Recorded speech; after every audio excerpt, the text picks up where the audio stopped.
The 540 is brought to you by StarCityGames.com weekly sale.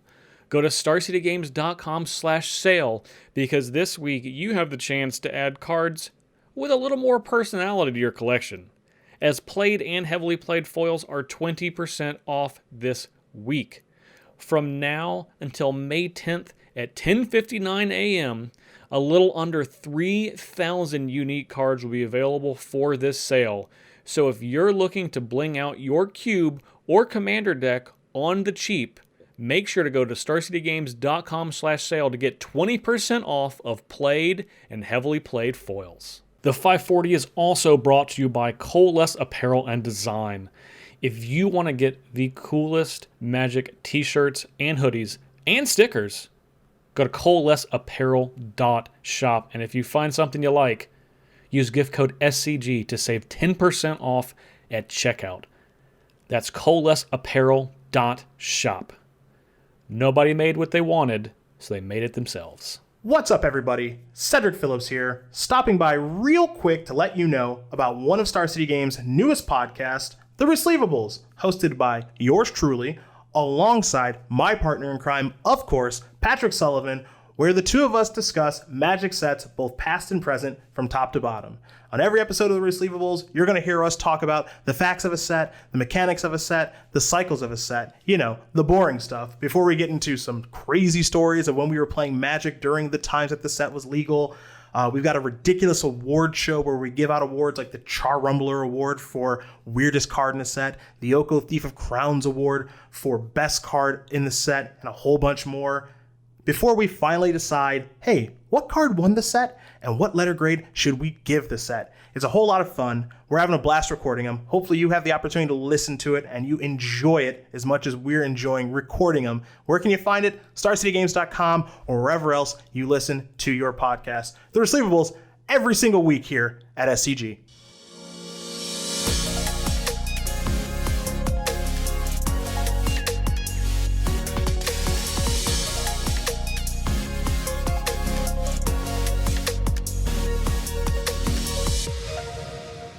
Welcome back, everyone, to the 540. Although, after today's episode, Ryan's going to do his best to see if we can change the name to maybe a smaller number. Yeah, we're going to talk about maybe 180, which is, here's some quick maths for you, 1/3 of 540. Heyo is exactly 1/3. So, as such, I am Justin Parnell. You can find me at jparnell1 on Twitter, and of course, my co-host, Ryan Overturf, at Ryan Overdrive on Twitter. Now, we don't intend to shorten this podcast by a third, or rather by 2/3, and only leave a third, and do one segment. No, because I believe we are contractually obligated to talk for longer than that. So, even though if that might make sense for the meta joke, that's not what we're going to be doing today.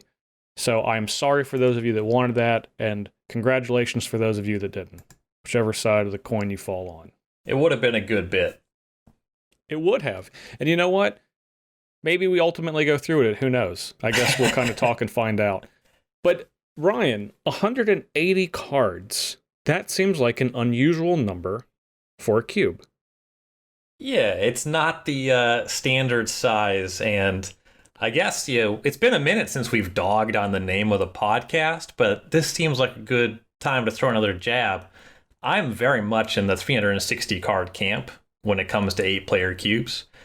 I think that if you have a very thematic design and you really focus on the ways that your archetypes overlap and pay minds to not having cards that exist on the extreme ends of the power band, cards that win every time they show up and cards nobody wants to play, you can still have a very dynamic draft experience with 8 players playing all the cards in the draft every time.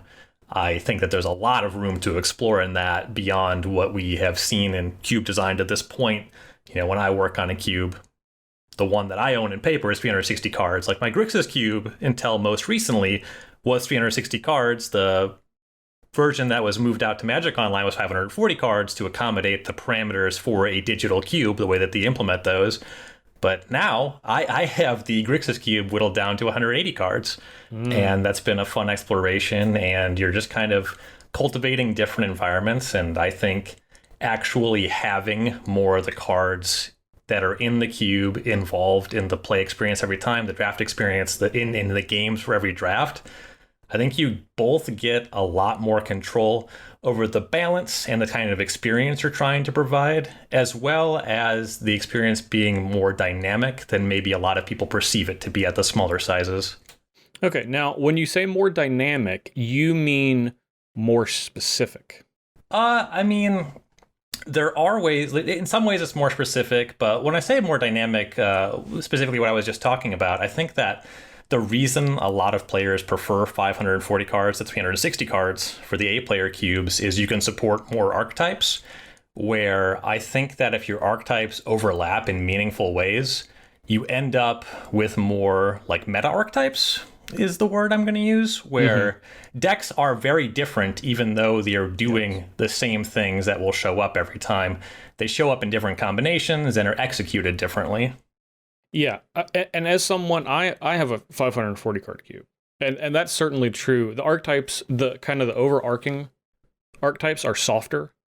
They're very kind of gingerly added, and they're not the ones in that you would go beyond a 360 card cube number of archetypes wise.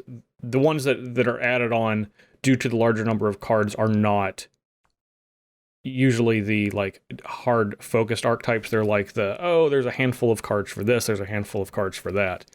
To me, I like 540 cards quite simply because I really like Magic, and I like a lot of Magic cards, and it's tough for me to narrow it down. I'll be honest, it's a difficulty. That's just plain reasonable.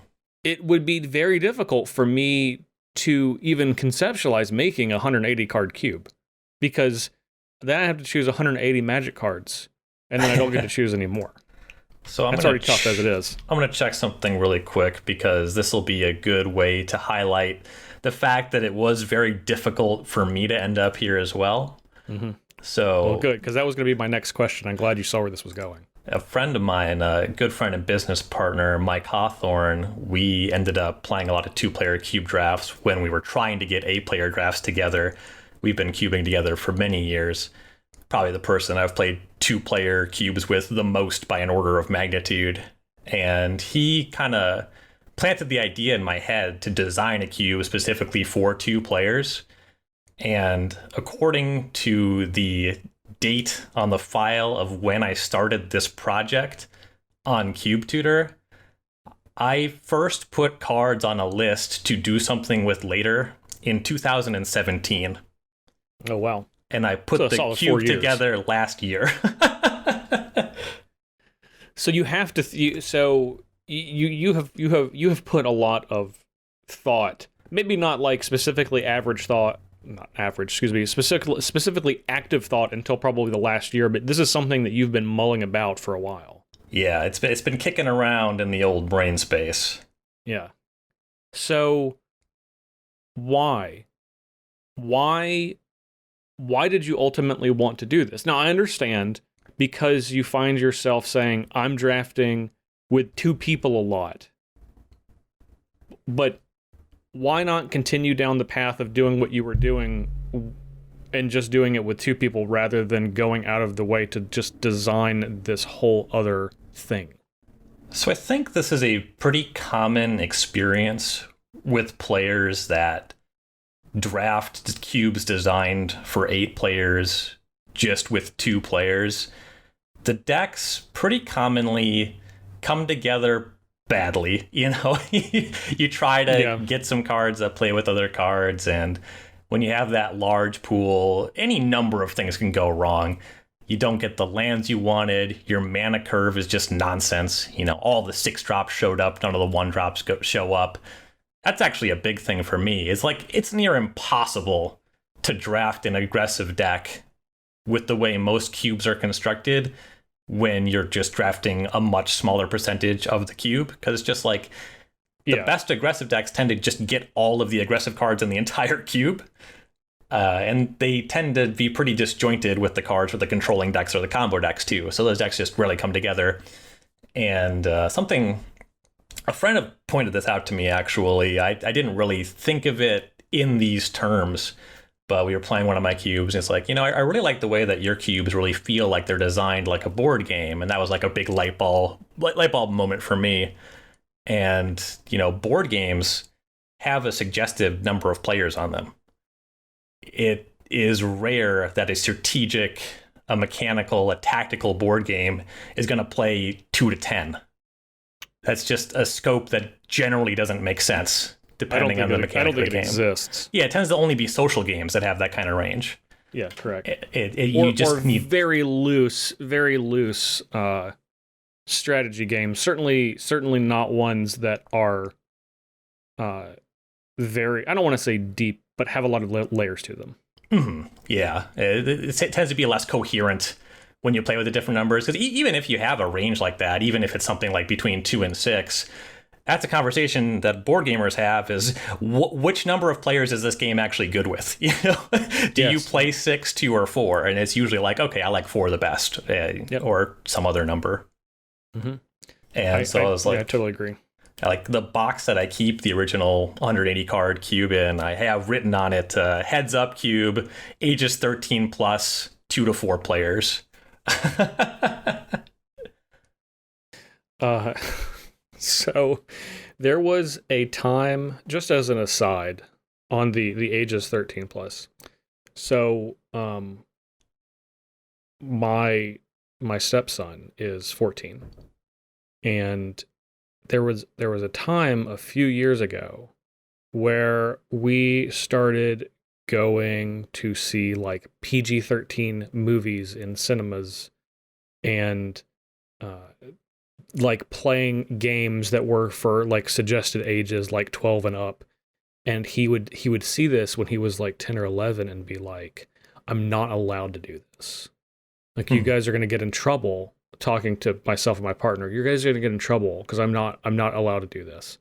And we had to assure him, we're like, listen, it's fine. And now it's funny because now because of course, being a teenager now if that comes up, if it's something that's like, like 15 plus or 16 plus, we're like, hold on, you're only 14. This says 15 plus. And he freaks out because he hates us because he's 14 now. But I always think of that when I see a recommended age for something. But for the context for Ryan's cube, I can understand why that would be 13 plus. Certainly, a 12-year-old mind could not comprehend the amount of thought that went into this. Not until you're 13 will all the magical brain components click correctly. Yeah, you get sent a bucket of brains in the mail for your 13th birthday. Everybody knows that. That's just riffing in case anybody's unaware of it. That I don't remember when they implemented it. It feels like it was recent, but it was probably 10 years ago. They started putting ages 13 plus on Magic the Gathering booster packs and products. Oh, Ryan, I think that was a long time ago. 15 years ago, 20 years ago. Yeah, I think we're talking like... There are people that are listening to this that were born after that change was made. Yes, definitely. Definitely. I think that was a really long time ago. Anything that I remember happening must have been recent. Oh, it's really important to not think about how old you are when you start getting in your 30s. Yeah, it's like it's super troubling. critical. Yeah. Okay, anyway. So to get back on track, after I led us off the road, you were talking about looking at cubes as though they are board games, and you said the player count is a huge consideration, which I absolutely agree with. I am a I don't know if people know this. People that probably listen to my other podcast, Think Twice, know this, but I am a big board gamer. I play a lot of board games, and it is very critical for me to have groups of board games that I know that I can play with X number of people.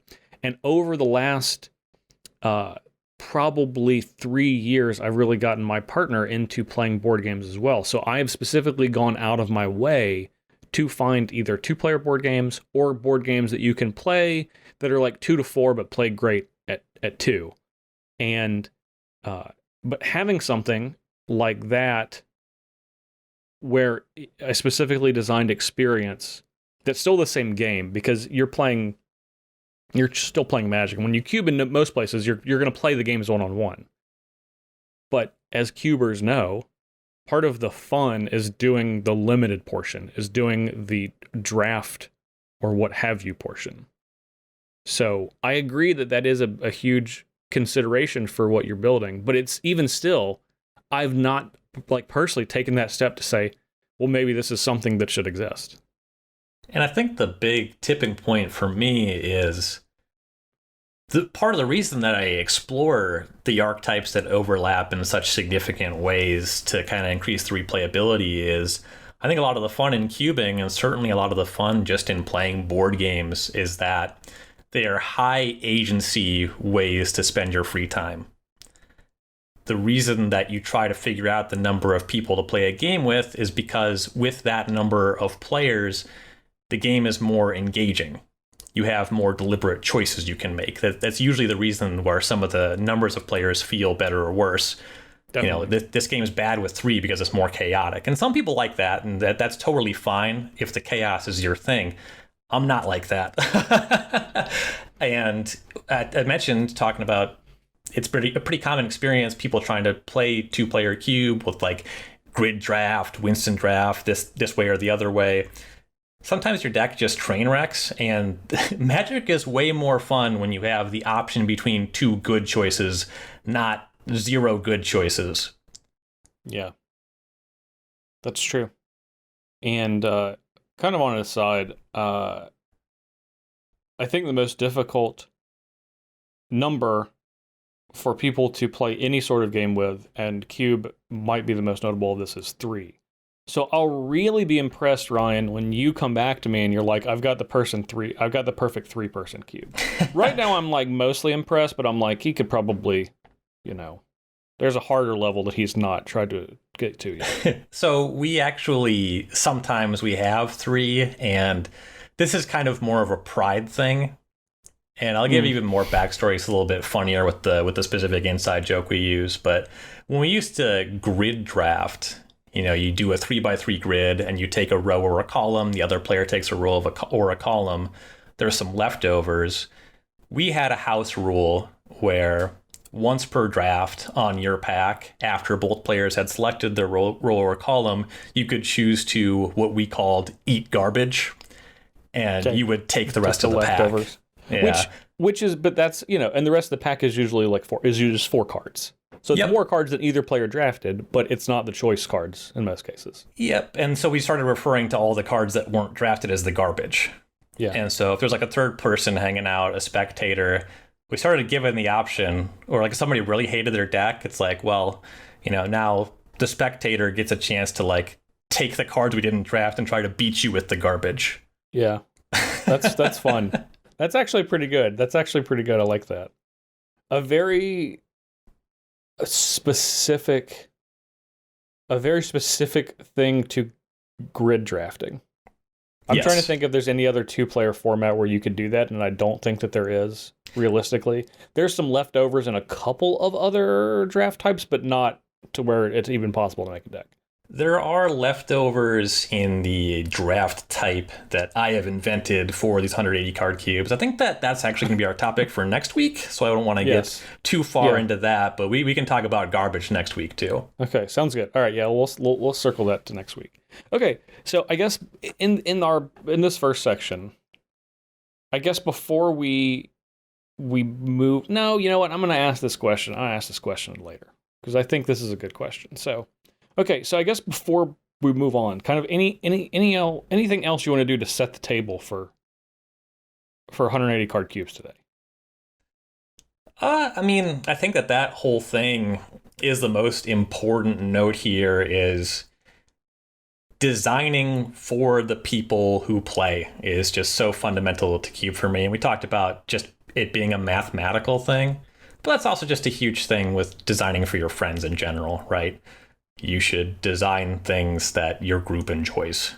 Mm-hmm. And that's just kind of the whole thing about cube for me. I'm sure it's come up on the podcast before. I'm sure it's going to come up again. Definitely. deliberate design for the sorts of people and the number of people that would be playing the cube is something that's very important to me and something that I spent a lot of time thinking about and working on. Yeah. And I think for people that are listening to that may be new cube owners or potential cube owners, that's something that everyone gets to eventually on their own, but it is easier if you have that concept in mind to begin with. Mm-hmm. Yeah. Because there's going to be a point where you're just where you start to think about that. Because most of the time when people jump into cube, they're like, I want to do this thing. I think this thing is cool. This is how I want everything to work. And then usually there's some portions of that when you get into playing and drafting that's not working out like you think, or people aren't responding to it, or maybe no one likes it as much as you do. And at some point, especially if you're playing consistently with the same number of people and the same actual people, those things get changed over time.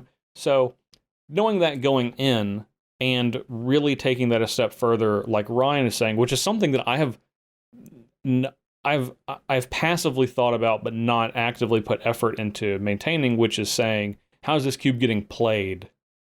And then going from there to make your early cube decisions, I think is probably is going to save you some time in the long run. So good note. Mm-hmm. All right. In that case, we're going to take our first ad break, and then when we come back, we're going to jump right on in to the 180 card cube land. Have some extra cards laying around that you want to get rid of? Go to starcitygames.com/sell. It has never been easier to turn your cards into cash, or if you're looking to outfit your cube or commander deck with some new favorites, get a 30% trade-in bonus when you choose store credit. No matter what your collection looks like, we have a method for you. Want to see exactly what every card you have is worth? Check out our buy list. Don't have time for that? Stick it all in a box. Send it to us, and we'll make you an offer with our ship and sell program. Or if you want a more personal touch, make your way to the Star City Game Center in Roanoke, Virginia to sit down with a buyer just like the old days. With the fastest turnaround time in the industry, get an offer in under 4 days when you go to starcitygames.com/sell. Selling has never been easier. All right, so 180 card cubes. So when you set out to make this, when you were conceptualizing this 4 years ago, what was your goal? I understand it's to make a 180 card cube, but beyond that, what were you trying to do within that cube setting? So 180 cards is actually something I landed on much later. So first I'll answer the question you asked, and then I'll get into a follow-up that fits pretty seamlessly into this question. Great. So first, I just wanted to create a draft environment where two players draft, and both players will more commonly end up with decks that they are happy playing, that they felt that they had agency drafting. I got really worn out by the draft experience where it's just like, oh, well, here's a card where this only synergizes with these things that, I'm just not going to see because we're only drafting 1/8 of the cube or whatever, or 1/4 of the cube. And here's a thing where here's an aggressive card, and I haven't seen any other aggressive cards yet, so that's just not a real consideration.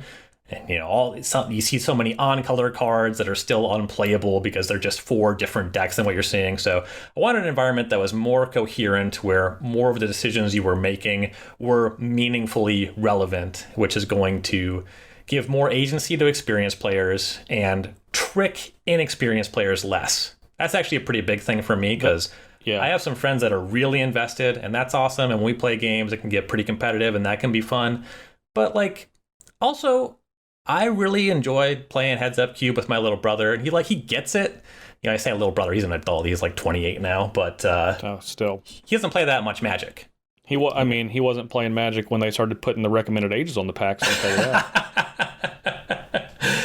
And I like to be able to play with those wide range of people, and so fewer things that trick people that don't have a strong idea what's going on is good for me. And I actually landed on 180 cards because I was just kind of thinking about what it was like to play with different numbers of people on the same conversation about board games, where If you have a cube designed for 8, for me that's usually 360 cards, and you play with 6 players, that's fine.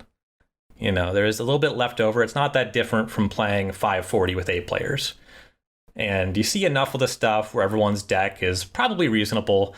Maybe you miss on some things, but people are making meaningful decisions. And go ahead. Sorry, keep going. Sure. And then 4 is where it gets kind of bad, playing 8-player cube for 4 players. And so I like 360 cards. And here's some more quick math. 180 cards. That's exactly enough cards for 4 players. Yep. That is good math. Yeah, we're learning so much today. I want to go back and specifically talk about something you said that I think is, you said that it was very relevant, and I really want to point it out because that is like the most poignant thing for me that I'm taking away from all of this, because I'm, in today's episode, I am really an extension of the audience. I've not ever designed a 180 card cube or actually played one. Not one that was specifically meant to be 180 cards.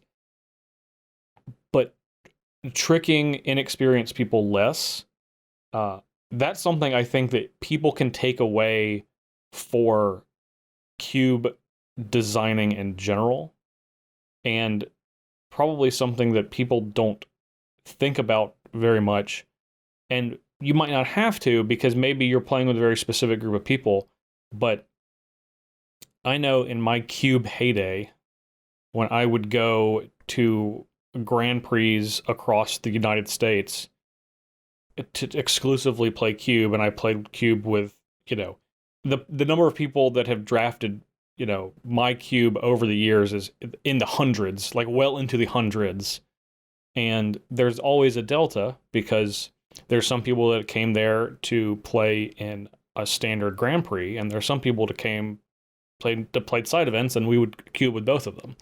And of course, generally, the people that are the competitive-minded players often are able to kind of grasp the larger things going on, and generally just do better.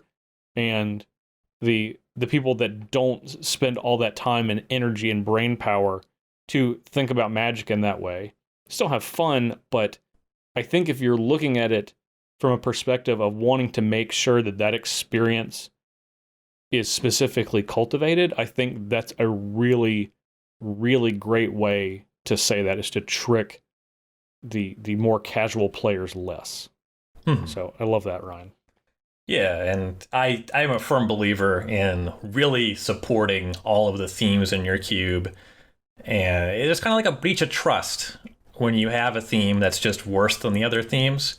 Like if I see a card in a pack, I have what I think is a reasonable expectation that I can draft it and be happy with it. Now, obviously, most cards are not going to be able to compete with the most historically powerful cards in the game. If you see one of the best cards ever, if you see a Mystic Confluence, there's not a lot of stuff that's competitive with that card, If you see a Fractured Identity, you can't just take whatever. But are you just naming cards that came out of the Commander product now? Yeah, you got to tie everything together. Okay, I just want to be sure. If you're listening to just our catalog front to back, then those cards will be fresh in your mind. That's called a callback, everyone. Yeah, they're really important. I'm a big callback fan, for the record. But, if a card's in your cube, it should be at least conceivably playable in archetypes that are competitive with the best decks. And that probably means getting the best version of the decks that are invariably, one of your strategies is going to be better than the others. There's matchups to this, that, and the other thing. But in general, players are trusting you to have your cube format balanced in a way where everything, you won't look like a jackass if you pick a given card that you're excited about. Yeah. And 180 cards for the 2 or 4 player environment really helps you avoid accidental trickery.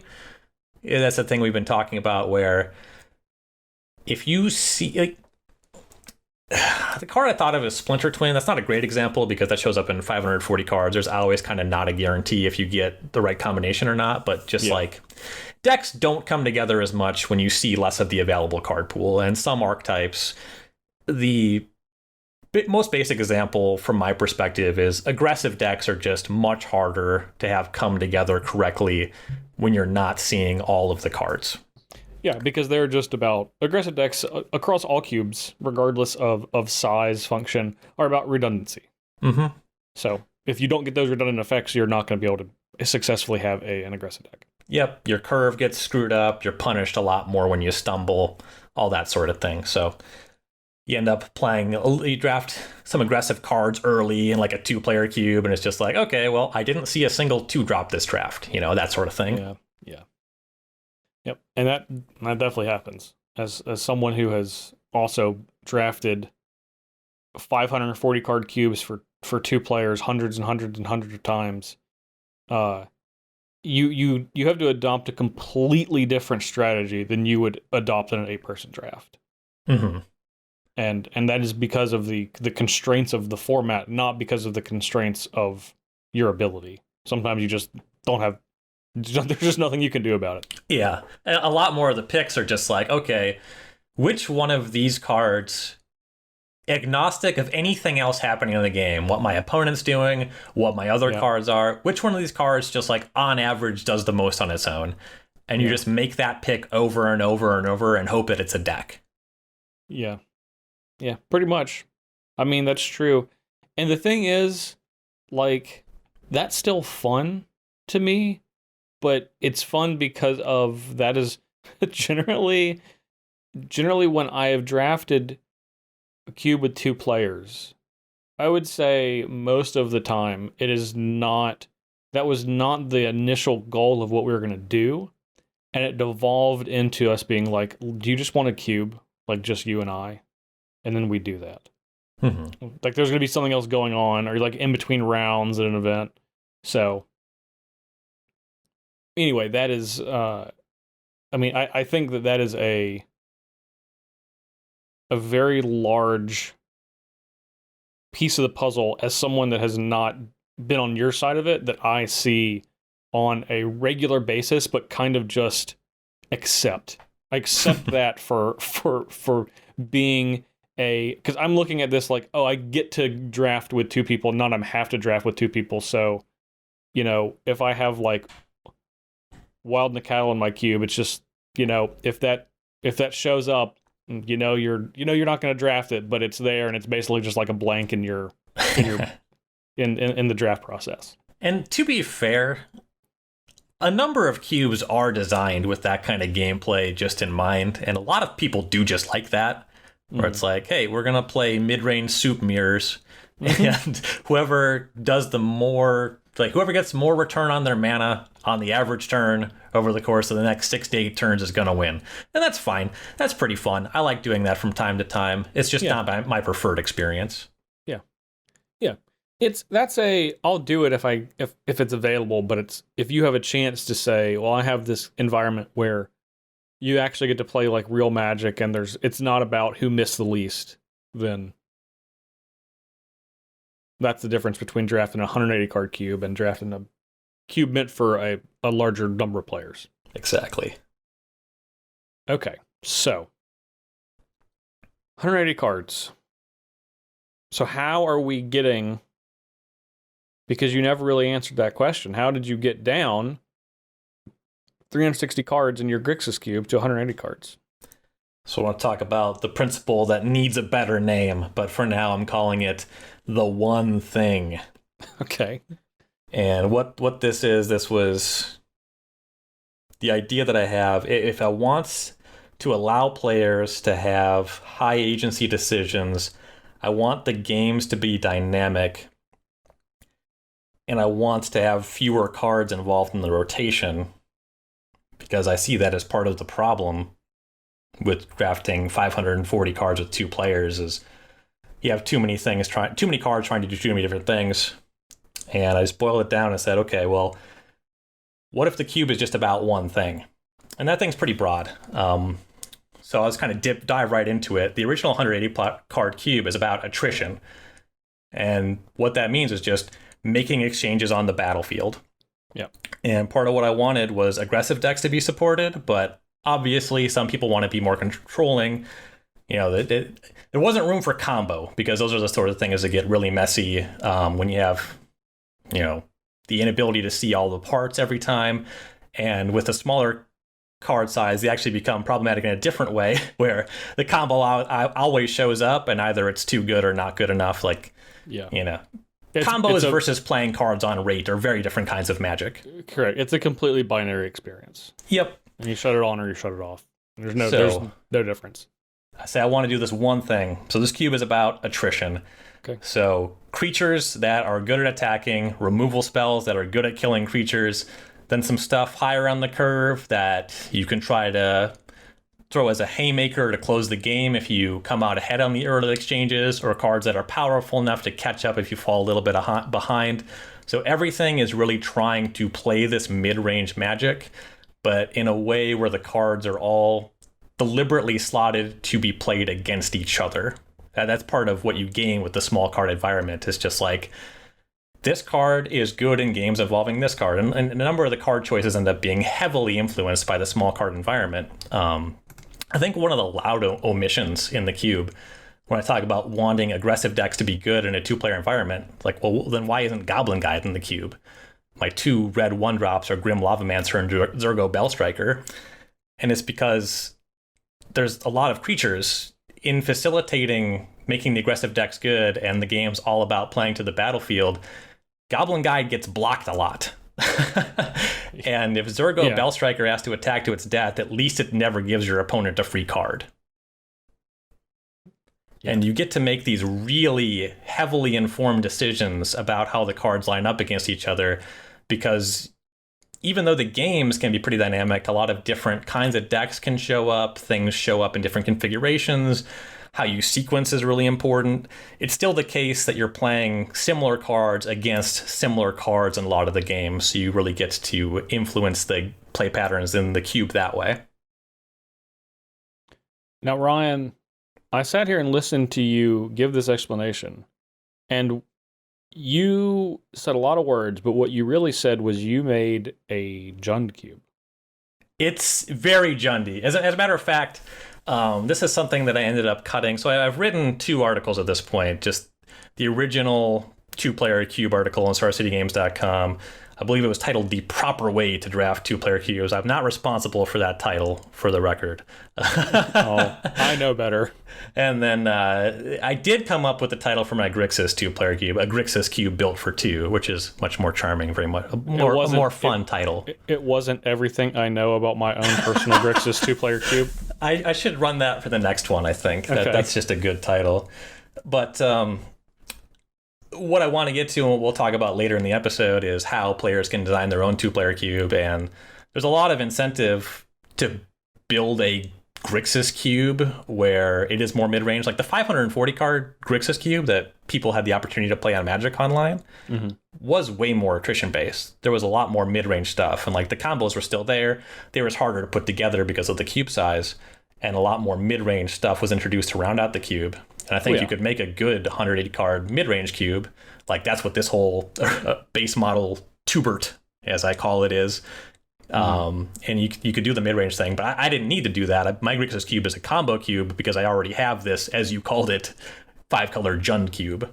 Yeah, because Jund, for those of you that are questioning, I thought you said it was a regular cube. Jund, at this point, it has evolved to no longer just meaning black and green and red cards. Okay, Jund is a lifestyle and a way that you can theorize about how you approach Magic. And you can have a Jund cube that is more than those 3 colors. You can have a Jund cube that's Grixis colored. Mm-hmm. And you could have a Boros Jund cube. You absolutely could. You absolutely could. And when I think of attrition, I think of 1, Jund, and 2, the concept of what you're trying to do, which is, if I am focused on attrition, and if this cube is focused on attrition, your goal when you are drafting and playing against your opponent is you will begin to win the game once you run your opponent out of cards. Mm-hmm. That's exactly it. Just want to throw that out there, yeah. You want to hit the ground running, doing some combination of threatening your opponent's resources and their life total. Mm-hmm.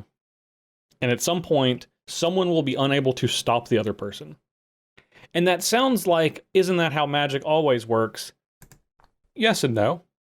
But with a specific the specific identity of what you're trying to do in this cube. That's just how it's going to go, and I think that's wonderful. Mm-hmm. And another thing I did to really support that is I want these creatures that are good in aggressive decks, but kind of like I was saying about Goblin Guide, I want creatures that are good early and to the extent that it's possible are also good late. And there's been a number of cards in recent sets, recent years that really help facilitate this. White has gotten huge upgrades there, like Adanto Vanguard is an awesome card for just being able to get in combat whenever, pretty indiscriminately. Blade Splicer is awesome on turn 3. It holds things down pretty well in the late game as well. Just a lot of reasonably sized creatures for attacking and blocking. Effects that let them scale well. We've sung the praises of Knight of the Ebon Legion previously, and that's the only black 1-drop in this cube, and it does a great job at doing what it's supposed to do, which is either applying pressure early or being a pretty tough creature to attack into in a lot of spots. Or block. It's just great. Do you have the card Disfigure in the cube? I don't have Disfigure. And part of that is when we draft 2 players, the number of cards we use is 112 of the 180 cards for 2 players. Okay. Which means you get a lot of looks at Fatal Push and Bloodchief's Thirst. Yeah. The only reason I specifically said Disfigure is because if you're talking about attrition, it is combat focused to a degree. Because you're running creatures into each other and you're trying to do that better than your opponent can. And I really love Disfigure as a removal spell for small creatures and as a combat trick. So I don't know, I really like that card. Yeah, I think that it's a very charming card, and I've learned at this point when Ryan says charming, he means anyone that likes it is an idiot, but I'm not going to quite say that. That's not true. And now and again, I do go out of my way to talk about cubes that are deliberately powered down as things that I like and something that I employ in my cubes. And the reason Disfigure actually isn't very appropriate here is because I wanted this cube to be exciting, and a lot of that meant including a handful of the historically best cards in a few different categories. Okay. Like, I wasn't super confident that I'd be able to put Jace the Mind Sculptor in this cube and it'd be fine, but I wanted that to be the case. Yes. And it's played reasonably to this point because there's a lot of just like 2 mana 3 power creatures and other things that make it so Jace doesn't just take over the game. Yep. But that also means that white gets Path to Exile and Swords to Plowshares. And like if I have swords and you're casting Grave Titan and Disfigure, I think I'm getting the better on that side of things. Well, that depends on what the rest of your white cards are. That's true. I need to do something about those zombies, but I do have some stuff, like Gideon Ally Zendikar is another awesome card. Elspeth Sun's Champion, pretty good against Disfigure, which that's not Disfigure's role, obviously, but the point, like Bloodchief's Thirst can at least clean up some of that. Yes. No, I understand what you're saying. So that brings me to a good question. How do you go about identifying the power level setting cards? Because I consider Jace the Mind Sculptor a power level setting card. Once you have that included in the cube, and the smaller the size of the cube, the more impact that has surrounding a much larger group of cards. So how do you come to identify what those cards are that are going to set the tone for the rest of the cube? So there's a more in-depth conversation about just the mana curve of the cube that we'll get into in the next segment. But for the power level setting things, I wanted some cards in this cube, despite the fact that it's about attrition, that speak to people that like playing Vintage Cube. Yeah. Okay. So, like, Riftwing Cloudskate, obviously it's not the most powerful card in Vintage Cube, but it still shows up in a lot of my decks. Yeah. Jace Friend's Prodigy, that card is actually quite powerful in Vintage Cube. Snapcaster Mage is maybe the card more than Jace the Mind Sculptor, where I've kind of waffled like, is this maybe too good? But I've powered down enough of the other blue stuff where you can get Snapcaster Mage, where I think like putting in Cryptic Command is a line too far. And I wanted to make it, I think it's actually a really good example. You refer to this as a Jund cube, because the whole thing about Jund is like every top deck is live. Yep. And I have some counter spells. I have literally the card counter spell. Sure. But I didn't want to get into the territory of like Time Walk or Time Warp even, and Plow Under, where it's just like, okay, we're playing a game, you're a little behind, and you're dead. You have like 17 life, but the game's over, forget about it. Yeah, there's nothing that you don't want things that can bury people. Right. Yeah. Yeah, which I understand. Okay. Yeah, I mean, because now I will note that I was like, what about the power setting cards? And you named 4 blue cards. Well, blue is like the card you have to tiptoe the most when it comes to power level. Because like I have Gideon Ally as Zendikar, which is like definitely top 10 white cards ever printed for a cube. But it's not easily offensive. It's incredibly beatable. Where like blue has like a list of 50 cards that are all offensive and all unbeatable. I think that Gideon, Ally of Zendikar, and this has nothing to do with cube specifically, but I just want to say this. I think Gideon, Ally of Zendikar, and Siege Rhino and people's reaction to them is what made Throne of Eldraine. Everybody complained about Gideon and Siege Rhino saying they wanted those banned from Standard. And it changed the entire paradigm of what designing for Standard looked like.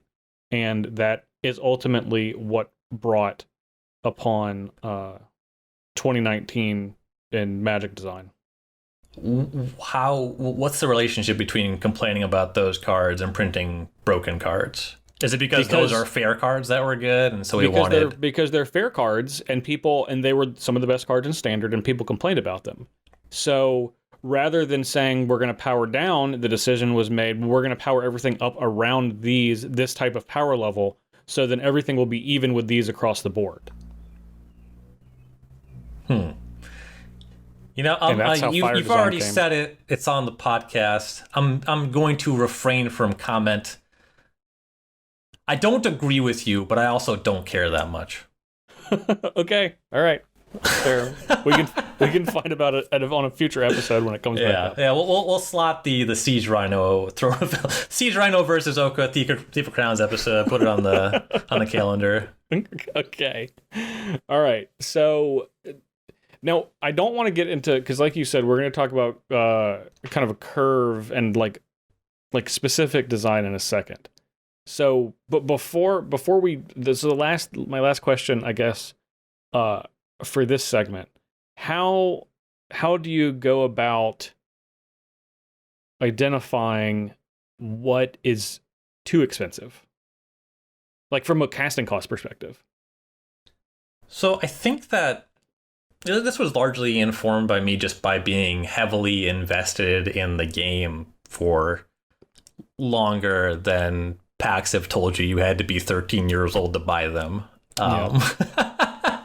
Like, if you've been playing before or since the release of Magic 2011, you understand that there's sort of a mythos around the Titan cycle, or 2010 actually is for the first printing of these ones, right? No, 2011. Well, okay, right. 2010 was Baneslayer Angel, 2011 is the Titans. 2010's Baneslayer Angel. That was the first core set where they had new cards, and then 2011 is in my opinion, it was the greatest core set until Magic 2010, which is now the greatest core set, but it's the best design core set. I'm on Team Magic Origins. Oh no, I can't. Absolutely not. All right, we'll have to put that on a future episode as well. I think Magic Origins is a distant third. Distant? Ooh. Yes, distant. All right, well, I'm Team Magic Origins. We'll get into that another day. That's fine. I would recommend you do some research because I'm ready to go whenever you want. I do have kind of rosy memories because Magic Origins. I did qualify for that Pro Tour and spent some time in Vancouver, which is a beautiful city, and it may be a little rosier memories around drafting that set than are deserved. But I do love Magic Origins. I love Magic Origins too. I really do. I would recommend when you start your preparing for your argument to peruse, just starting with the commons of Magic 2011. Okay. And then if once you've looked at those and you're like, yes, I'd still like to have this discussion, then you can continue on. I'm supposed to have an affinity. I guess I don't even remember the difference between Magic 2010 and 2011. I do not know which one of them introduced preordain off the top of my list. Well, based on context, which would you think that it is? I think that preordain has a pretty negative impact on constructed, but we're getting into a lot of tangents that require a lot of attention. We really are. Okay. So anyway, 6 mana cards, Titans. The Titans, as I was saying, have a mythos about them. Yeah. 6 mana is the threshold, and the conversation since the printing of these cards, and maybe it was a little before, but if you're spending 6 mana on something, it should win the game. It's kind of where the conversation was around these cards for Standard, and that really was the course of Standard from that point. Like, there's been ramp decks that go beyond that after there were before, but like people were casting these spells for 6 mana and winning games. Like, I just really loudly became a part of Magic, and I think that that's something that is really easy to convey. That's like a really easy to understand reference point. And if you play a lot of Magic, like, you know that your 6th land drop is not a guarantee. Like, you just miss sometimes. And so it just makes sense with all these things together to have haymakers on 6 mana. And with a smaller cube size, and with the fact that the issue that I have drafting a lot of 540 card cubes, or it can happen at smaller sizes or different sizes as well, is like I get too much stuff that costs 6. Like, a handful of 6 drops is often a death sentence. I mean, so, even 2 can be a death sentence. Yeah. You just like don't really have time, especially if you miss on the way there. And like if your opponent gets a 6 down first, like having 2 on the back foot is not going to be enough because the cards are just that powerful. And all these things together, it just made sense to me to say, okay, everybody gets a 6 drop, and we're going to work backwards from there. That's actually pretty reasonable. I don't know what I was expecting, but the math just checks out. As people like to say. Yeah, it just like intuits really well. Like, I'm not Frank Karsten. I don't have a degree in that sort of thing. Yeah, but I've seen that feels right. Yeah, I've seen many thousands and played many thousands of games, and these numbers just they make sense to me intuitively. Okay. Has there been anything that's made you like fudge that a little bit? Well, specifically, I want green to go bigger. So I have a green 7. Okay. Sure. And like you can call attention to some stupid stuff. Like I have a Shark Typhoon and a Frost Titan, but Shark Typhoon is not good to cast in this cube or generally.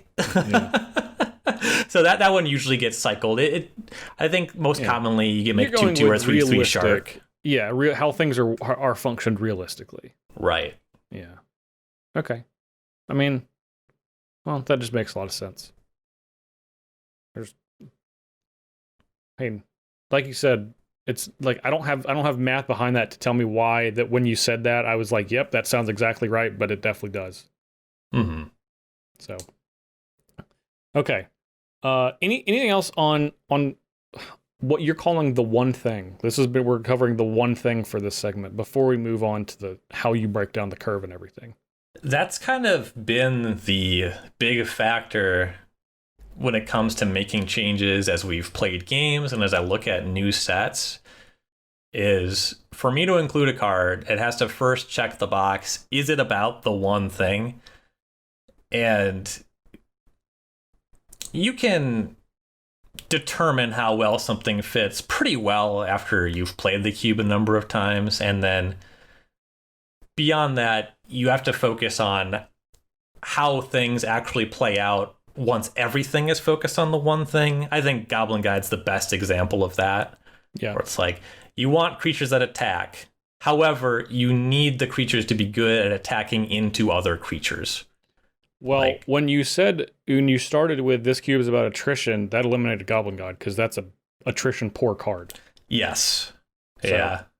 And then that was like 2 things, right? I wanted attrition and I wanted to be able to draft aggressive decks, but attrition wins. That's the one thing. Yep, attrition's the one thing. Boom. Okay. Well, we are going to take our second break and be back in just a moment. Welcome to Dominario's Judgment, a new podcast for Star City Games featuring me, Dom Harvey. And me, Ari Lax. covering the ins and outs of Magic's greatest format, from Mirrodin through Modern Horizons. We'll take you through the latest developments, the best decks, the weirdest decks, and just show you why your pet deck is either unplayable or the next big thing every week, and as every new set hits the format as hard as they have been lately. And, as a treat, some ban list discussion, including why you will never get Splinter Twin back and you have to be okay with that. Ryan, during our break, I did some research that I think you'll want to know. All right, hit me. The answer to the question posed at the top of the podcast is 17 years. Oh, wow. Ravnica City of Guilds is the first booster pack that ages 13 and up appeared. I was younger at the time they implemented that than the amount of time that has passed since. That is correct. Over half my life, that has been the case. Yep. Long time ago. I'm going to go take a depression nap if you just want to finish strong for me. No problem. I really needed to find that out. And I started and I was like, I think it was like early 2000s. So the first one I looked at was Odyssey, and I was unfortunately not that many years off. And I just jumped up a set every time and then got there on my third try. It's a good sleuthing. Yeah.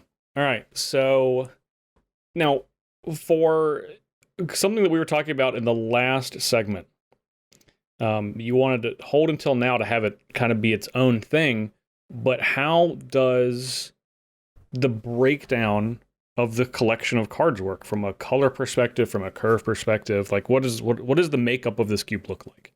So I really strong-armed this. I will often sing the praises of designs or implementations that come off as elegant and there's something beautiful going on with them, something maybe intangible. But this was me just wrestling the numbers into submission in a way where this would have to be draftable and seeing how the game's played from there. To much to my excitement, much to my delight, the games ended up being very good. But what I just did is said, okay, I have 180 cards.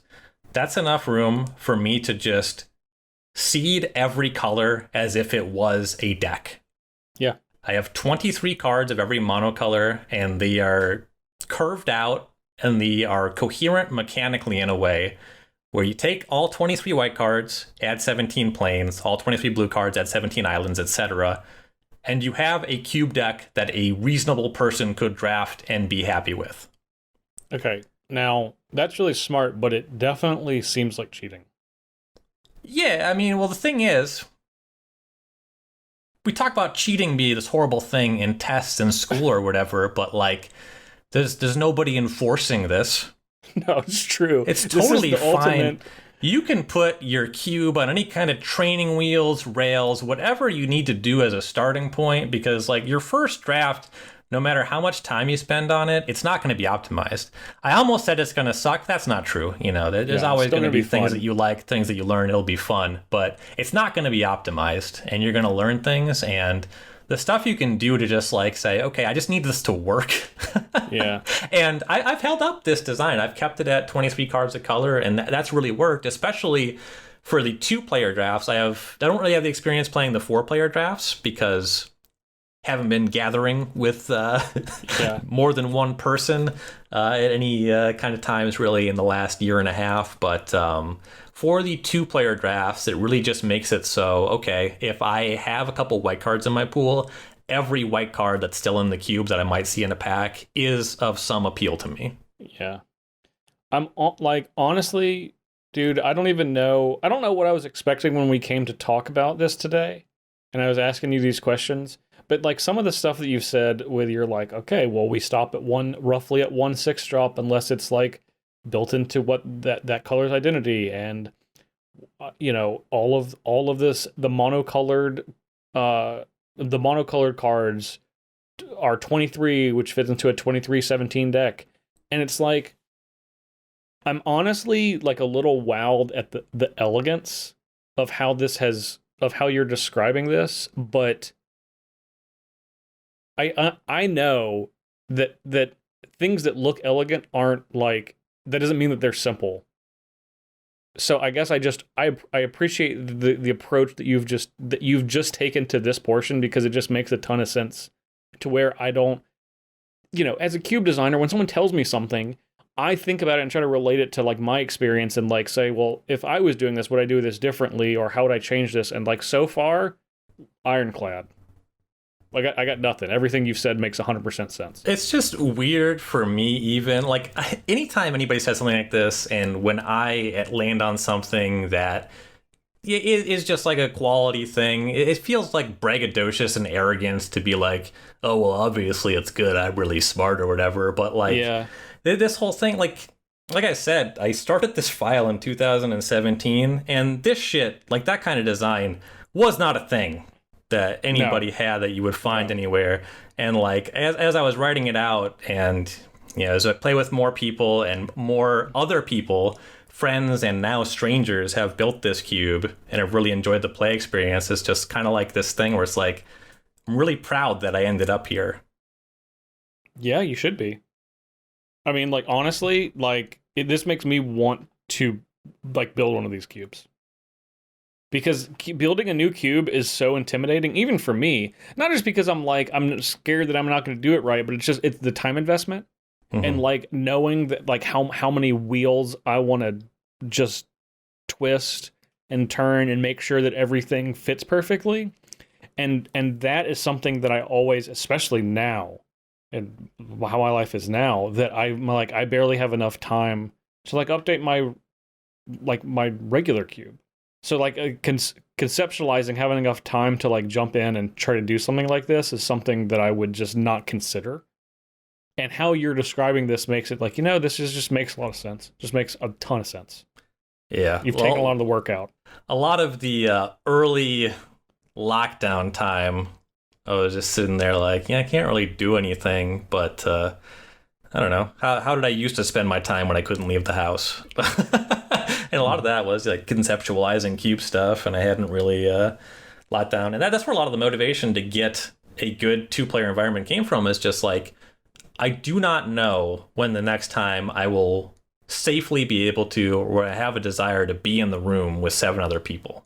Mm-hmm. And so, necessity breeds creativity or whatever. I don't remember. You know what I mean. It does. The Even mother of invention. Is that the phrase? Necessity is the mother of invention. That's the one. Nailed it on the second try-ish. But you did combine the phrase that Mark Rosewater normally says with that one, so I feel like it works either way. Nice. Yeah, they're both swimming in the brain somewhere. Yeah. Okay, so 23 cards per monocolored. So by my very quick math, that's 112. So that's going to leave 115. See, that's why the math was too quick. 12. I guess I was just like, white doesn't need those extra 3 cards. 115. That's still leaving 65. Yep. And something that I generally do in my cubes, and this is enabled in my 360 card cube models by the fact that my archetypes overlap so much, is I like to have too many lands in my cube. Yeah. I don't Frank Karsten it. I'm not taking the hyper geometric calculator. I'm taking a sledgehammer. You're taking, I love lands, and then that's my design flaw. I mean, that's mine too. Yeah, I'm going to just smash the box with as many lands will fit in there. And if it doesn't feel like there's enough spells, I can add more spells later. Make sure everyone can cast their spells. And yeah. I did pay some mind, because I wanted to avoid the 5-color soup kind of thing. Yeah. And so I don't have the most powerful lands. I don't have fetch lands. I don't have dual lands. I have shock lands, fast lands, and creature lands. And the fact that every deck, or every color rather, has the 23 card kind of deck baked into the cube, and the fact that fast lands and shock lands do have real costs for decks trying to cast the best spell on turn 4, 5, 6, or whatever. Like, you either start to have your lands intertapped at inopportune times, or you don't have as much life to spend on that kind of thing as you would want, just kind of made sense to me intuitively and has played fine for me. Other people have not had the same experience. My good friend, co-team Baltimore Open champion Liz Lind, she's had more difficulty with the soup deck showing up too often. Personally, when I'm drafting, it is so common that I'm just like, I draft like a weird amount of Mardu in this cube. The Mardu deck in this cube is like the best Mardu deck of any cube I've ever drafted. I mean, that just, makes sense if you're about attrition. Yeah, I just like beat the shit out of people. So like, show me how many 5 and 6 drops you had in your hand at the end of the game. You can't take them with you, you know? I would say arguably the colors individually, the 2 colors that are the worst at attrition, not in this cube, but just across Magic, are blue and green. Mm-hmm. So when you take those out, that leaves you with Mardu. Yep, exactly. And like the mono blue deck is the one that I would kind of hope not to end up in, just because you don't get to start as you don't have any 1-drops. You don't really have too many of the creatures that are great at attacking or blocking. So it's very common that the blue deck is like a 3-color deck and is reliant on removal or 1-drops from another color. Mm-hmm. I imagine your 1-drops are cantrips in blue, right? Yep. Yeah, and there's actually I have Opt, Preordain, and Ponder. Oh, there you go. I probably should I realize you have this linked. I probably should have looked at this cube list ahead of time. But I kind of enjoyed just asking questions, so I'm going to continue to do that. I mean, sometimes having the list just can bias you in a weird direction. Here's kind of a tangent is I hate doing coverage, until most recently I was a Magic the Gathering commentator. Some of you may know that. And people love hand cams. I hate them working in the booth.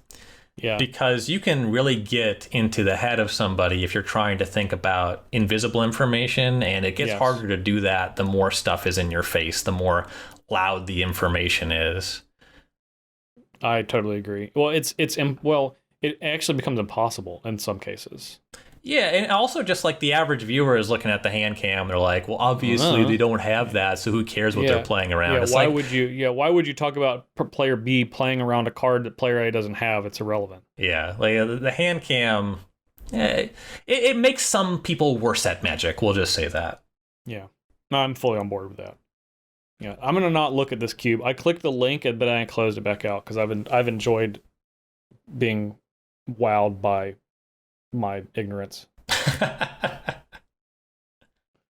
Okay, so lands. I would have guessed 30 lands just based off math wise. So 30 lands. I would not have guessed the lands cycles. Shock lands were a given. Mm-hmm. I would not have guessed all of the man lands though, because some of them are bad. Shit, yes. Yeah, some of them are really bad. Some of them are really good. There's three classes of the manlands. There's the 3 that are very, very good. There's the 3 that are serviceable, and then there are 3 that are bad. And then there's Wandering Fumarole, which can be exceptional or terrible, and it's completely contextual based on the situation. So I have 2 at bad. I imagine that I have 1 at passable that you think is bad. Okay.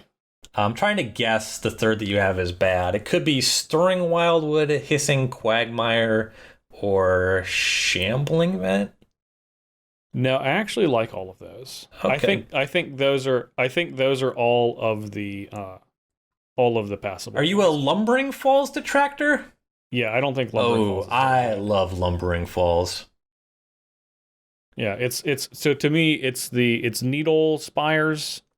That's the red one, right? Needle Spires, and then Lava Claw Reaches. No matter what I'm doing in a cube, I try to go out of my way to cut that card from the cube, but I haven't done that. And there's a lot of Planeswalkers in this cube, so just having some creature land, it just comes up in meaningful ways more often. Yeah, I'm not a fan of Lumbering Falls though. I think I just have too much teamer gamer in me. You definitely must. But the other 3, but that is my breakdown on the man lands. Obviously, Colonnade, Tar Pit, and Raging Ravine are all excellent. I think the other three that you named are all good enough because like there's definitely games where it's like this stirring wildwood, I often felt like it reads terrible, and then like when it plays it's like, wish this didn't have reach, wish this didn't have 4 toughness, this is going to be really annoying to play against. And then the other two have their own things because the Hissing Quagmire can trade with a notable creature, and the other one has lifelink, which is obviously great in a lot of situations. So right, and also I do have a 31st land. There's a Prismatic Vista. Oh, okay. You get that's a good combo with Jace the Mind Sculptor, Tireless Tracker, or Tarmogoyf sometimes, and that's very exciting. That's a high pick. Yeah, that's gotta be a real high pick. It goes in every deck. Yeah, I mean, like that has to be one. That's got to be like one of the top 10 cards in the cube, I would imagine. Yeah. It's the sort of thing where if your drafting style is like biased towards a card you'll always play, it's hard to justify many of the like. There's very few cards you would take over that. Yeah. Okay. All right. So lands. So usually, this is not always the case, but usually the gold sections are kind of mirrored with lands. Is that the case here? Yep. I have 3 for every color pair, and boom. There you go. They try to give a little bit of identity to combining those 2 colors, though largely they are playing towards the one thing. I think the biggest standout in the multicolored section is part of making white the 23 card coherent deck, and also black, was that I had Damnation and Wrath of God briefly, and they just played terribly. Yeah. I wouldn't want to put them in my deck because my deck tended to have creatures I wanted to wrath away. It was pretty high variance what phase of the game I would even want them in, and there's stuff in the cube that they're just pretty bad against anyway. But then the blue-white deck, because of that nature of blue not being very aggressive, Supreme Verdict actually ends up being a very good fit for the cube. You know, if you are a Wrath of God deck, you're probably blue-white. Yeah, that makes sense. I can get behind that. I think it's fun to. That's one of the, like, honestly, one of the things, because I love regular limited. And one of the things I love about regular limited is, like, most cases I'm not gonna play around a Wrath of God. It's so rare I'm gonna play around Wrath of God, and that's fun because it is just attrition-y based. Like, you're playing to the board and you're trying to win the struggle that's on the ground, and Wrath of God is like a cheat code in limited a lot of times. I have an article title kicking around in my head. I don't know if we'll ever get there.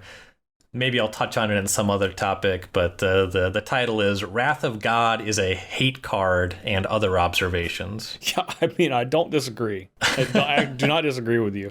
I was drafting last night at Strixhaven Limited, and it was I was beating my opponent on the board. I had like 5 creatures to their 3, but I didn't really have like great attacks to be able to push a lot of damage through. And they were playing a white-red deck. And they had Lorehold Excavation.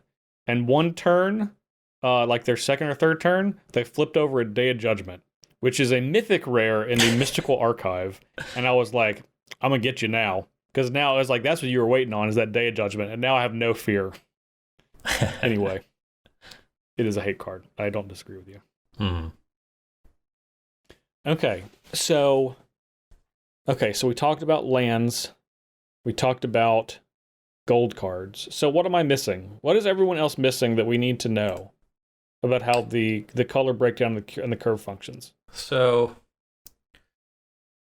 we touched on this a little bit in terms of design. This is also an important thing to understand for play, is that the curve is designed in the cube both for the draft experience and the play experience. So when you're drafting, obviously you want to fill in holes on your curve, and then you have a number of cards here that have variable casting costs. For example, Walking Ballista, you know, it's good on 2, it's good on 6, anywhere in between, anywhere after. making sure you have some cards that can scale like that, because that's another thing that gives players more agency, both while drafting. You can take a look at a card and say, okay, this like helps me fill in early or late, and you can choose how you want to influence your deck construction and the rest of your drafting from there, and how you play with it is also very relevant, and making sure some of the cheap stuff is actually really good in the late game. And yeah, no bad top decks. You don't want bad top decks. Yep, exactly. Yeah. And while playing, I had a funny conversation with a friend of mine where he would like draft decks, and I would watch him lay out his decks a number of times, and he would just like have 10 3-drops or something.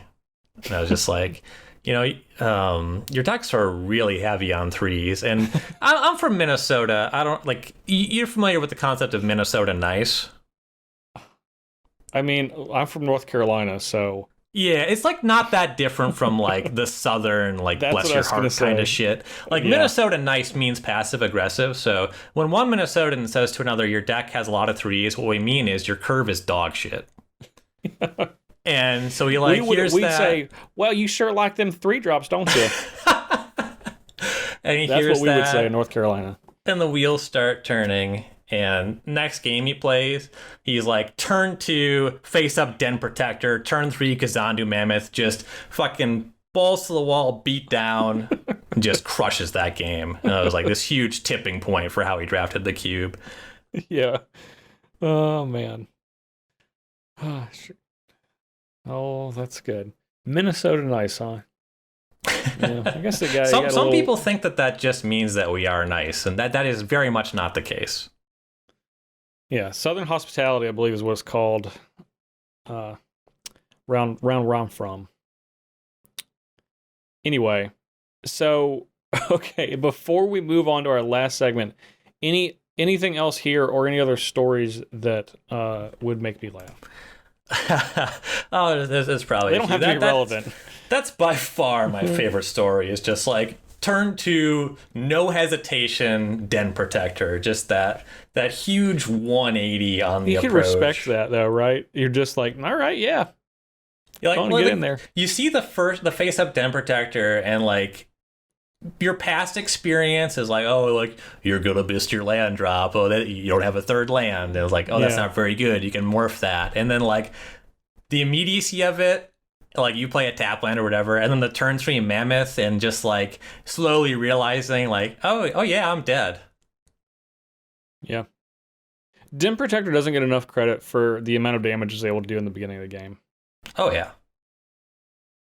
Yeah. No respect. All right. We are going to take our last break and be back in just a moment. Taking a break from the pod to ask you one simple question. Are you looking to qualify for the Strixhaven Championship? Because if you are, the road to the Strixhaven Championship begins with the SCG Tour Online. We got cash prizes, tens of thousands of MTG Arena gems, MTG Arena Qualifier Weekend invitations, and, most importantly, Strixhaven Championship invitations. Now, where can you go to learn more about this? It's a bit of a mouthful, so listen carefully. scgtouronline.starcitygames.com. One more time, scgtouronline.starcitygames.com. Head over there. We've got all of the information there laid out for you beautifully. Satellites that you can play in, championship qualifiers, and how you can qualify for them, and so on and so forth. Remember, everybody, the road to the Strixhaven Championship begins with the SCG Tour Online. And with that, back to the pod. All right, Ryan. Why would I want to, and how would I go about if I did, in designing my own 360 card cube? 180 card cube. 180 card cube. God. We won't edit that out. It's fine. I'll just live with it. Gotta live with it. Struggling with the quick maths today. 540 card cube. Yeah.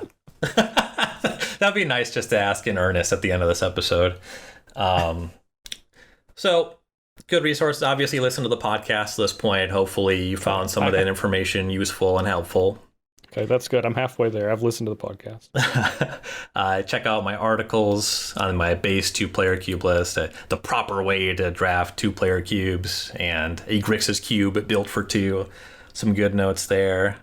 follow the principles of making a deliberate mana curve, bias towards low mana stuff, and really eliminate redundancies on the top of the curve, whether they're just redundant sorts of effects or just having 2 6-drops in the same color.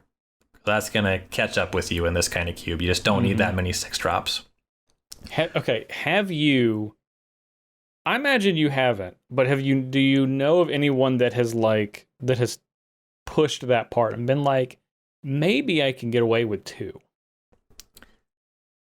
Like in their design? Yeah. So this is something I was going to actually mention this. This is along those lines. In the Grixis 2-player cube, for a while I had Echo of Aeons in the cube. Okay. And that's obviously not the best blue 6. So there's a couple in there before it. It is not.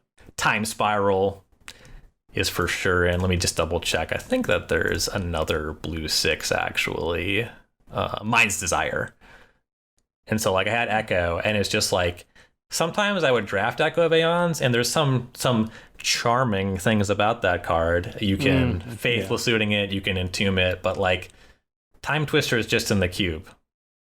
And so like one day, like this is the exact cut, but I'm just like, Echo's not. I'm going to put in Serum Visions over of Echo of Eons, just like a 1-mana card that you will always play, or at least is always a consideration, is much better than redundant 5 and 6 mana stuff in this kind of cube. Pretty good argument. I don't really see a way to argue with that, but I also don't think Echo of Eons is good enough, even in that environment. It is not as good as I want it to be. Yeah. That's a card that I was excited to mess with, and like the Lion's Eye Diamond thing is pretty cool. It just never comes up, and like it's also just not the best thing going on in your Lion's Eye Diamond deck usually. Yeah. Yeah. That's kind of what I was going to say. Like, what I can't, honestly, I'm having trouble envisioning a draft where I'm like, oh man, this combo deck really hinges on me being able to cast Echo of Eons from my graveyard for 3, and that's going to be the best thing I'll be able to do. Because it's probably going to be the thing after that. If it's the thing after that, you can get to the after that in a less convoluted way. Yeah, there's a little more going on in that too, where that cube is very combo focused, and yeah, even the good Wheel of Fortune effects are kind of rocky, because unless you have a really good follow-up that turn, it's not that uncommon that your opponent untaps and wins. Yeah, you're just giving them 7 cards too. Yep. Unless you got Narset, but... Yeah, so like you want to have some of those...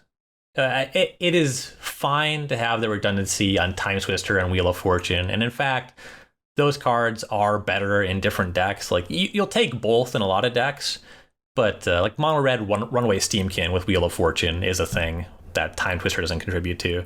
And then also you weigh the fact that having too much of this stuff is going to be bad in some matchups. So that extra 6-drop that's doing the same thing worse, not really welcome. Okay, fair enough. All right. So I got my 1/6 drop.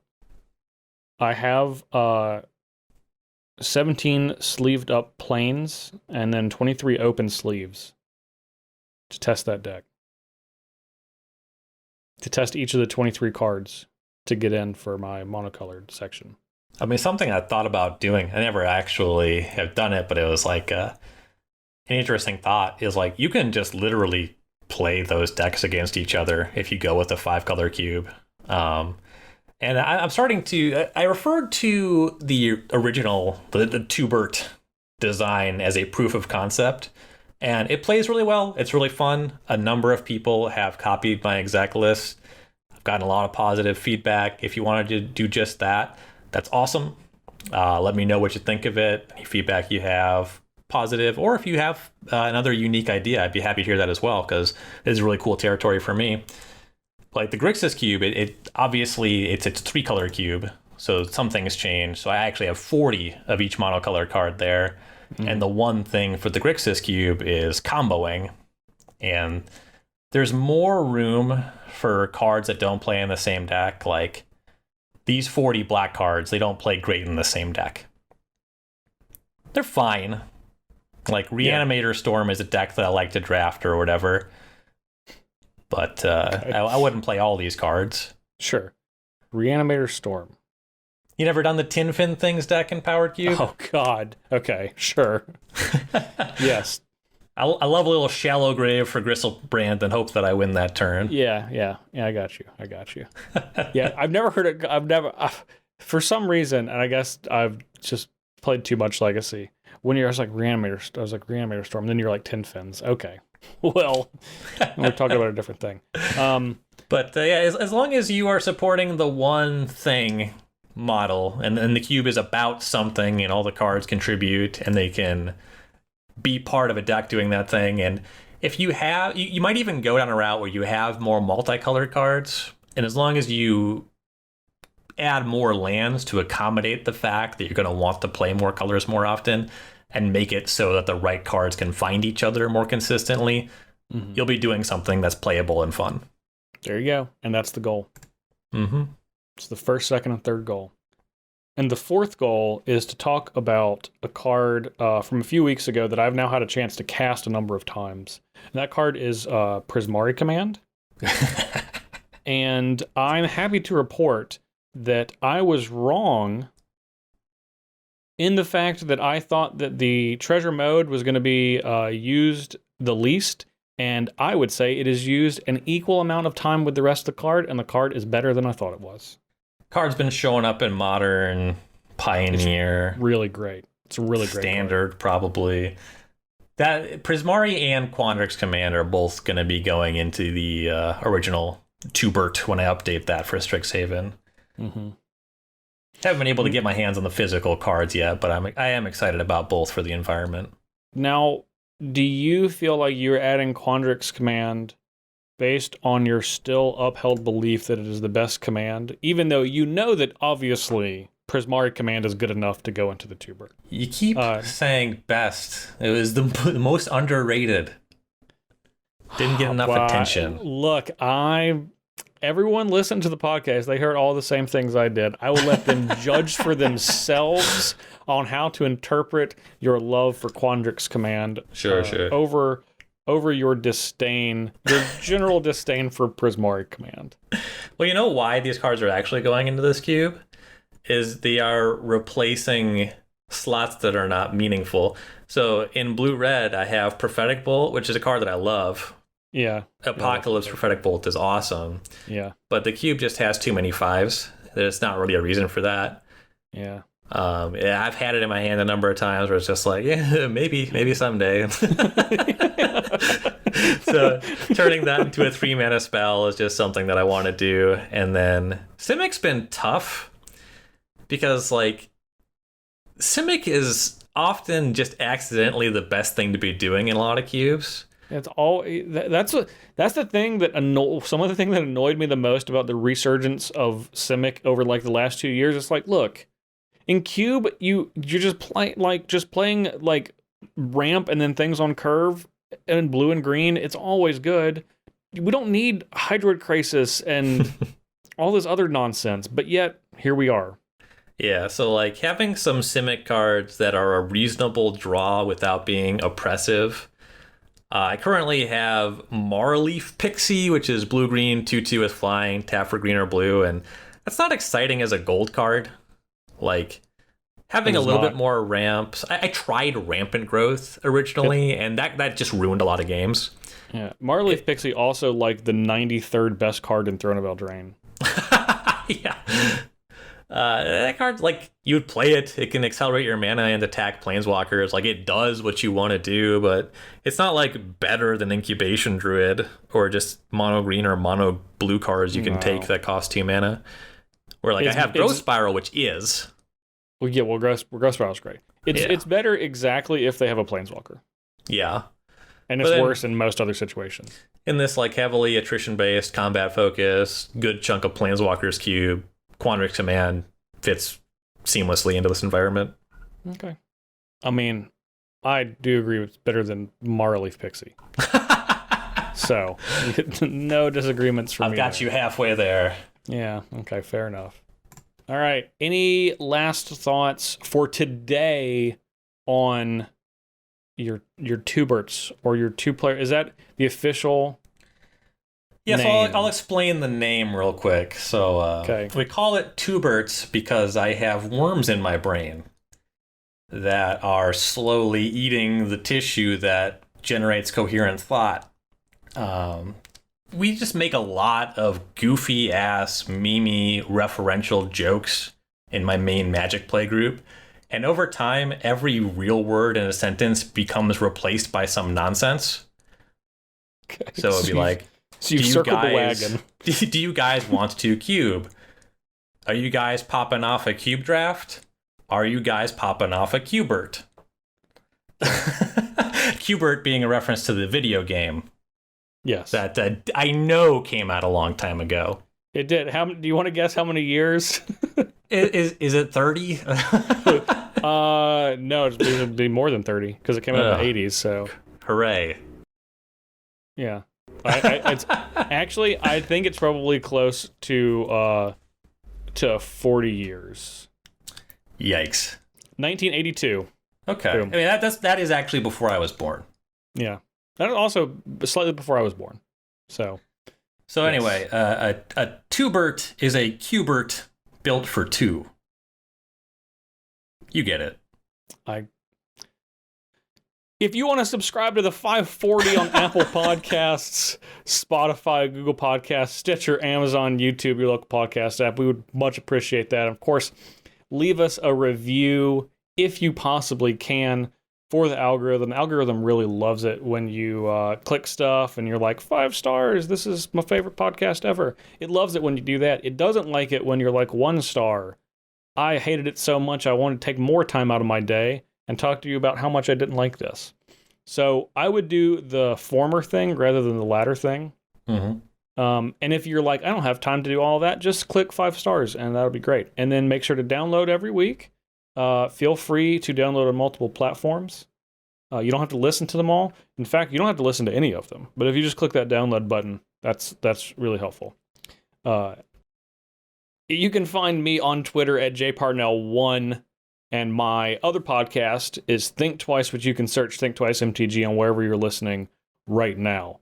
Of course, I'm on Commander Versus every week on Starseed Games and YouTube, and I stream twice a week, twitch.tv/jparnell on Monday and Saturday night. Ryan, how about you?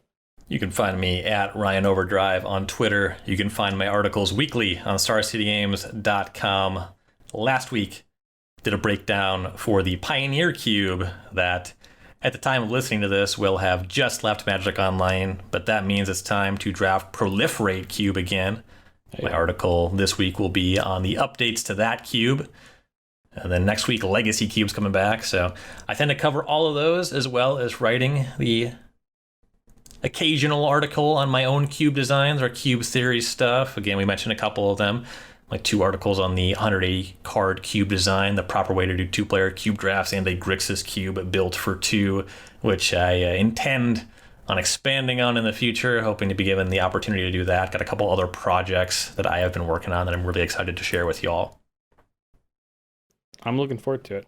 I'm definitely going to go back and I think I had like glazingly read over the initial article, but now that I've actually been an active part of this podcast, mainly from a listening perspective, because like I said, I didn't actually prepare, in the way that someone should before they're doing a podcast. I really just wanted to ask a lot of questions. Consummate professional.